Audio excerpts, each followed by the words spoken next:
it's very fun to take an iconic character like Batman and kind of play with the rules that have always been there for him. You know, keep it consistent in terms of him being good at what he does, and kind of having that sort of bravado and machismo, but at the same time making him a little more flawed and a little bit goofier. You know, that's kind of the license that we took, and it made sense within, you know, the Lego world to be able to do that. And we've tried to expand on that in this movie. And we toyed with that idea that maybe after all this time, these two characters who are their very existence is really dependent on each other.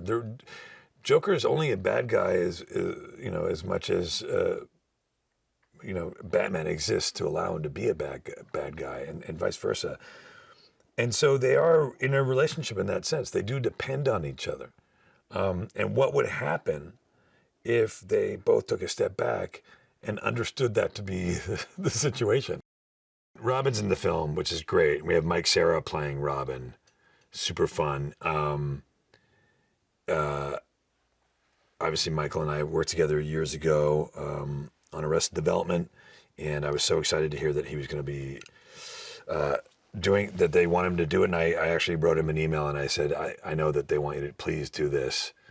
So I was excited that he said yeah, and he's just been amazing.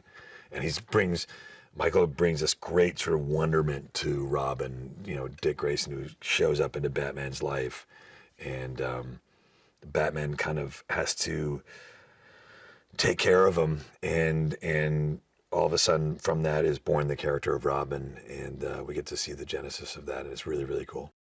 It was a very sort of experimentative and collaborative process, and we got to try a lot of things. And you know, it's very rare that when you're working, that you do stuff that really makes you laugh on a profound level, but especially in this kind of environment where you're just in a recording booth.